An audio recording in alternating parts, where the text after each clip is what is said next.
आज हम लोगों के पास इलेक्ट्रोस्टैटिक्स का एक नया प्रॉब्लम है जिसको हम लोग देखते हैं कैसे सोल्व करना। क्वेश्चन अपने पास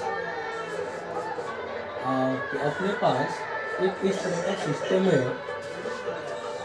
ये एक बॉल है जिसका चार्ज Q है और मास M। अब एक और दूसरा बॉल है यहाँ पर, इसका भी चार्ज Q है और मास M है, और इनके बीच में वर्टिकल लाइंस है ना, यहाँ से लेकर के ये जो एंगल है ये है थीटा, और ये भी एंगल कितना है, थीटा है। अब यहाँ से लेकर के यहाँ तक का जो डिस्टेंस है वो D है। अब ध्यान से सुनिएगा जो क्वेश्चन है आपका। क्वेश्चन ये है कि इस होल सिस्टम को हम लोग कहाँ लेके जा रहे हैं, सैटेलाइट पर लेकर के जा रहे हैं। तब इस एंगल का कितना वैल्यू होगा, मतलब थीटा कितना होगा, और इस स्ट्रिंग में, ये जो स्ट्रिंग से बंधा हुआ है बॉल जिसका लेंथ L है, इसमें टेंशन कितना होगा वो फाइंड करना अपने। ठीक है, तो हम लोग देखते हैं कैसे फाइंड करेंगे। तो पहला क्वेश्चन अपने पास है यही चीज कि whole system taken into a satellite, then find tension in the string and also find the value of theta. ये क्वेश्चन अपने पास मतलब ये है कि इस पूरा सिस्टम को कहाँ लेके जा रहे हैं हम लोग, सैटेलाइट पर लेकर के जा रहे हैं। तब ये एंगल कितना होगा और इस स्ट्रिंग में टेंशन कितना होगा, ये हम लोग फाइंड करने की कोशिश कर रहे हैं। ठीक है, तो ध्यान से देखिए, इसको जब भी हम लोग सैटेलाइट पर लेकर के जा रहे हैं है ना, तो दो केस हो सकता है। एक तो हो सकता है कि वो सैटेलाइट पर वहां पर जहां पर क्या हो, एक्सीलरेशन, ग्रेविटेशनल एक्सीलरेशन G का वैल्यू क्या हो, 0 हो जाए। ठीक है, फिर अपने को ये चीज पूरा फाइंड करना है। तो ध्यान से देखिए, यदि G का वैल्यू 0 हो गया, इसका मतलब उसका जो वेट है वो भी कितना हो जाएगा, 0 हो जाएगा। मतलब आप ध्यान से देखिए, यदि वेट 0 हो गया और इन दोनों के बीच में यदि चार्ज पॉजिटिव Q है और ये भी प्लस Q है, ये एक दूसरे को क्या करेगा, रिपल्सन फोर्स लगाएगा।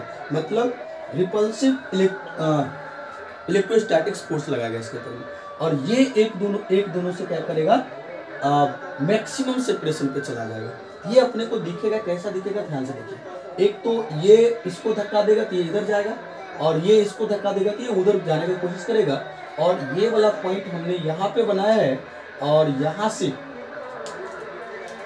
इस पॉइंट से ये जो बॉल है ये कुछ अपने को इधर सीधा दिखेगा, क्योंकि मैक्सिमम डिस्टेंस जितना ये सीधा हो सकता है ये उतना दूरी पे चला जाएगा, उतना डिस्टेंस पे चला जाएगा। सिमिलरली इधर वाला जो बॉल है वो भी एकदम बिल्कुल सीधा हो जाएगा।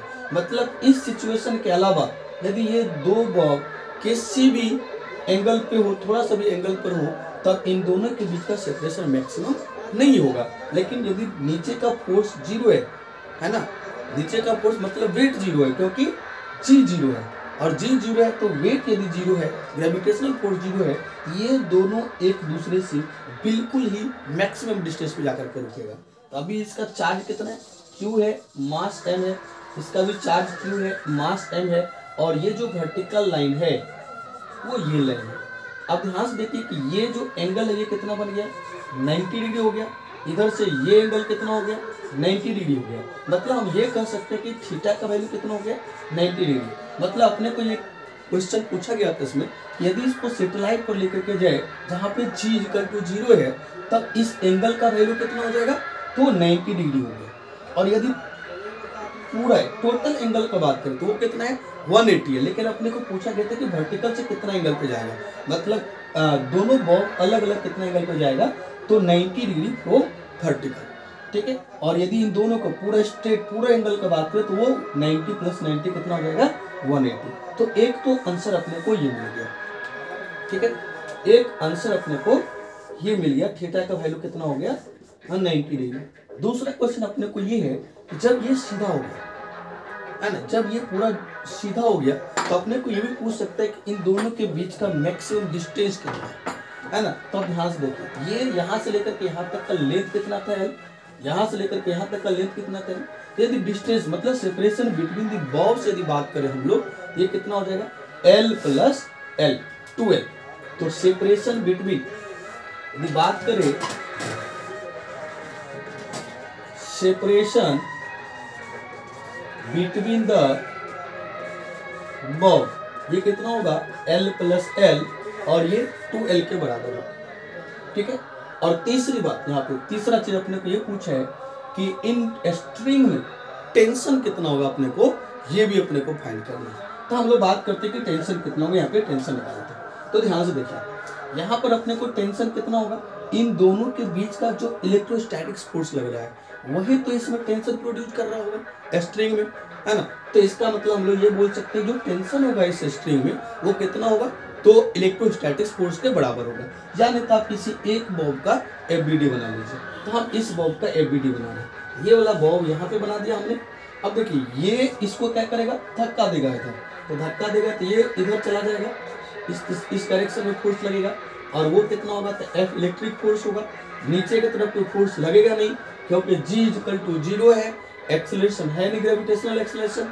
और इस रस्सी में अपने को इधर से टेंशन लगेगा, क्योंकि ये जो अपने पास स्ट्रिंग है इस स्ट्रिंग में टेंशन लगेगा। तो यहाँ से हम लोग डायरेक्ट बोल सकते हैं कि tension in the string is Fe, tension in the string is Fe, मतलब इलेक्ट्रोस्टैटिक फोर्स के बराबर होगा। यहाँ से हम लोग लिख सकते हैं T इक्वल टू Fe, और ये Fe मतलब है इलेक्ट्रोस्टैटिक फोर्स, और ये फॉर्मूला कितना होता है, तो K इंटू Q1, Q1 कितना है, Q के बराबर, इंटू Q2, Q2 भी कितना है, Q के बराबर है, और divided by distance between them का स्क्वायर, मतलब यहाँ से लेकर के यहाँ तक डिस्टेंस कितना है, L प्लस L, मतलब 2L का स्क्वायर। ये जो मिला अपने को टेंशन इन द स्ट्रिंग वो कितना मिल गया, तो KQ square by 4L square, ये मिल गया। ठीक है। अच्छा, दूसरा सिचुएशन अपने पास जो दूसरा क्वेश्चन है, दूसरा अपने को ये बोला जा रहा है कि इसको हम लोग केस 2 में क्या कर रहे हैं कि G इक्वल टू नॉट 0, मतलब वैसा जगह लेके जा रहे हैं जहां पर ग्रेविटेशनल एक्सेलरेशन जो वो 0 नहीं है। फिर अपने को पूछ रहा है अपने को कि तब ये जो एंगल है, यहाँ पर जो एंगल है वो एंगल कितना होगा, और इनके बीच का सेपरेशन कितना होगा, कब, जब G इक्वल टू 0 नहीं होगा तब। ठीक है। तो ध्यान से देखिए, हम लोग मान लेते हैं कि जब G इक्वल टू नॉट 0 वाले सिचुएशन पे लेके गए हम लोगों ने, तो मान लेते हैं कि जो इन दोनों बॉब के बीच का जो सेपरेशन है, ये मान लिया कि ये पूरा कितना है कि D के बराबर है, ये पूरा सेपरेशन कितना है, D है। तो यहाँ पर आप ध्यान से देखिए कि यहाँ से लेकर के यहाँ तक का डिस्टेंस कितना हो जाएगा, ये मिलेगा अपने को D/2, यहाँ से लेकर के यहाँ तक का सेपरेशन कितना होगा, ये भी होगा अपने पास D/2। अच्छा, ये एंगल कितना था अपने पास, थीटा था, और ये भी एंगल कितना था, थीटा था। यहाँ से लेकर के यहाँ तक का लेंथ कितना है, L है, ये भी कितना है स्ट्रिंग का लेंथ, L। अब इस पूरा होल सिस्टम को ले गया कहाँ पर हम लोग, जहाँ पे G is not equal to 0, उस सिस्टम पे ले जाने के बाद, उस जगह पे ले जाने के बाद अब अपने को पता करना है कि इसके बीच का जो सेपरेशन हमने D जो लिखा है वो कितना होगा, और इनके बीच का जो एंगल है वो कितना होगा। तो ध्यान से देखिए, हम क्या कर रहे हैं कि एक यहाँ पर हम लोग क्या कर रहे हैं कि ये जो ट्रायंगल दिख रहा है अपने को, इस ट्रायंगल को बना रहे हैं, या हम लोग ये कहते हैं कि सबसे पहले इसका एबीडी बनाते हैं। तो एबीडी बनाएंगे तो आप ध्यान से देखिए क्या मिलेगा, ये कुछ अपने को, ये कुछ इस तरह का है, ये है बॉब, और यहाँ से ये कुछ ऐसा बना हुआ है ट्रायंगल। अब ध्यान से देखिए, ये एंगल कितना अपने पास, थीटा है, तो यदि ये थीटा है तो ये वाला एंगल कितना हो जाएगा, ये भी एंगल कितना होगा, थीटा, और ये स्ट्रिंग से लटका होगा, ये क्या है, स्ट्रिंग है, इसमें जो टेंशन होगा वो इधर की तरफ होगा, बॉब का वीडियो बना रहे हैं, ये टेंशन यदि इधर होगा T। अब इस T का कंपोनेंट लेने की कोशिश कर रहे हैं, एक तो इधर मिलेगा वर्टिकल लाइन के अकॉर्डिंग एलोंग, और एक मिलेगा इसका कंपोनेंट हॉरिजॉन्टल लाइन के एलोंग। तो जिनके साथ थीटा लगा होता है उनके साथ हम लोग cos थीटा का यूज करते हैं। इस T का कंपोनेंट जो वर्टिकल में मिलेगा अपने को वो क्या मिलेगा, तो T cos थीटा। ये जो वर्टिकल लाइन पे जो कंपोनेंट मिलेगा इसका वो मिलेगा T cos थीटा, और इस हॉरिजॉन्टल लाइन के अलोंग जो कंपोनेंट मिलेगा ये मिलेगा अपने को T sin थीटा। अब एक चीज ध्यान से सुनिए, ये तो हमने T का कंपोनेंट लिया, लेकिन इस पर यदि इस बॉब का एबीडी हमने बनाया है, इसका खुद का वेट भी तो नीचे की तरफ लग रहा होगा इस बार, तो इस बार G 0 नहीं है, और वेट कितना होता है, तो mg के बराबर होता है। तो खुद का वेट नीचे की तरफ, टेंशन जो इधर था उसका दो कंपोनेंट, एक वर्टिकल लाइन पर और एक हॉरिजॉन्टल लाइन पे। वर्टिकल लाइन पे कितना मिला T cos theta, horizontal line पे कितना मिला टी साइन थीटा। अभी भी इसमें पूरा फोर्स कंप्लीट नहीं हुआ है, क्योंकि यदि ये दोनों अपने पास जो चार्ज प्लस प्लस क्यू है तो एक दूसरे के ऊपर में रिपल्सिव फोर्स भी लगा रहा होगा, इलेक्ट्रोस्टैटिक फोर्स। तो इधर जो कहीं पर इधर जो अपने पास जो चार्ज था यहाँ पे कहीं पर, वो इसको क्या करेगा इधर धक्का देगा, इधर धक्का देगा, और ये कितना होगा तो एफ इलेक्ट्रिक है ना, और इसको हम लोग बोल सकते हैं ये कितना था तो एफ ग्रेविटेशनल जो mg के बराबर है, और एफ ये इलेक्ट्रिक। ठीक है, अब ध्यान से देखिए, और ये कितना होगा तो हम लोग इसको लिख सकते हैं के Q1 मतलब Q1 कितना है Q, Q2 कितना है वो भी है Q बाय इन दोनों के बीच का डिस्टेंस कितना है तो D, तो ये बोल सकते हैं कि इसका स्क्वायर, तो K Q1 Q2 by D square, that means K Q square by D square. इसको हम लोग लिख सकते हैं K Q square by D square. अब इस पॉइंट का एमवीटी हम लोग फिर से इस पॉइंट का एमवीटी बनाते हैं अलग से, तो इसको यदि हम लोग अलग से फिर से इस पॉइंट को बना लें तो यहां पर हमने वो पॉइंट बना लिया। ठीक है, तो यहां पर हमने वो पॉइंट बनाया, तो नीचे की तरफ क्या लग रहा है mg लग रहा है जो f ग्रेविटेशनल के बराबर है, ऊपर की तरफ क्या लग रहा है तो t cos थीटा लग रहा है, इधर की तरफ क्या लग रहा है इधर नहीं लग रहा है, सॉरी इधर लग रहा है कितना t sin थीटा लग रहा है, और एक इधर लग रहा है और वो लग रहा है f इलेक्ट्रिक, और ये जो अपने पास है K Q square by D square, K Q square by D square. अब हम लोग क्या कर रहे हैं कि इस पॉइंट पर हम लोग वर्टिकल कंपोनेंट जो फोर्स का है या वर्टिकल डायरेक्शन का जो फोर्स है उसको बैलेंस कर रहे हैं। तो क्या मिलेगा यहाँ से हम लोग लिख सकते हैं कि T cos theta is equal to mg, और हॉरिजॉन्टल लाइन वाला बैलेंस करेंगे ये मिल जाएगा अपने को T sine theta is equal to F E मतलब K Q square by D square. इसको यदि इक्वेशन 1 और इसको 2 मान लेंगे। ठीक है, अब इन दोनों को क्या कर रहे हैं हम लोग डिवाइड कर रहे हैं, मतलब हम लोग क्या कर रहे हैं 2 डिवाइडेड बाई 1 कर रहे हैं, तो 2 डिवाइडेड बाई 1 तो क्या मिलेगा T sine theta by T cos theta, और टी से टी कैंसिल हो जाएगा तो क्या मिलेगा अपने को sine theta by cos theta. तो sine theta by cos theta क्या होता है टेन थीटा। ठीक है, तो इस साइड तो टेन थीटा मिला, और इधर क्या मिलेगा तो के Q square by D square और पूरा होल डिवाइडेड बाई mg। ये मिल गया अपने को, ये मिला अपने को टेन थीटा का भाई, ये मिला अपने को टेन थीटा। इसको यदि हम लोग सोल्व कर लें ये जो मिलेगा अपने को के Q square by D square into mg, ये क्या मिला अपने को टेन थीटा का। अब हम लोग इसको मान लेते हैं इक्वेशन नंबर 3। अब ध्यान से देखिए टेन थीटा का वैल्यू इसको सोल्व करके तो ये मिला, लेकिन यहाँ पर हम लोग क्या करते हैं कि इस ट्रायंगल में टेन थीटा का वैल्यू निकालते देखते हैं कितना मिलता है। तो मैं यहाँ पे सोल्व कर रहा हूँ, तो ध्यान से देखिए अपने पास जो ट्रायंगल है वो कुछ इस तरह का है। ये जो एंगल है ये थीटा है, ये d/2 है, ये l। ठीक है, तो अपने को ये डिस्टेंस कितना मिल जाएगा, ये मिल जाएगा रूट के अंदर में l स्क्वायर माइनस d/2 का स्क्वायर, मतलब रूट अंदर l स्क्वायर और माइनस d स्क्वायर बाई 4, ये मिलेगा अपने को।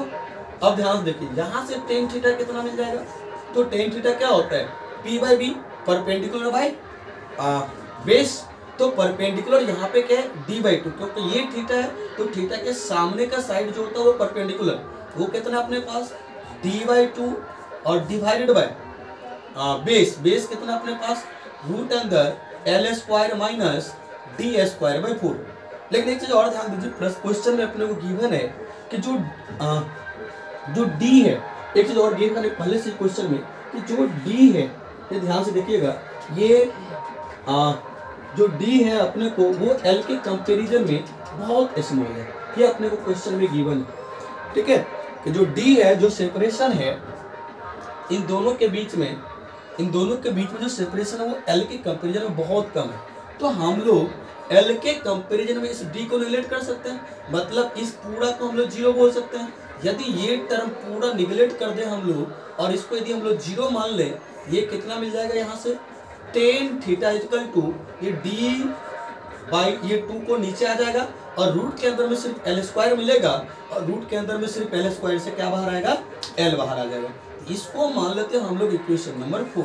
अब ध्यान से देखिए यहाँ से टेन थीटा निकाला तो ये मिला और इधर से सोल्व करके टेन थीटा निकाला तो ये मिला। इसका मतलब इक्वेशन नंबर 3 से हम लोग बोल सकते हैं कि that part equal to that part means हम लोग बोल सकते हैं कि D by 2l equal to K Q square by D square M G. हमको डी चाहिए था क्योंकि हम चाहते थे कि इनके बीच का सेपरेशन कितना है वो हम लोगों ने डी माना है, तो डी निकालने की कोशिश कर रहे हैं। तो अब देखिए इस डी वाला टर्म को इधर मल्टीप्लाई कर लीजिए, तो डी स्क्वायर इंटू डी, तो d to the power 3 into M G equal to K Q square into 2l।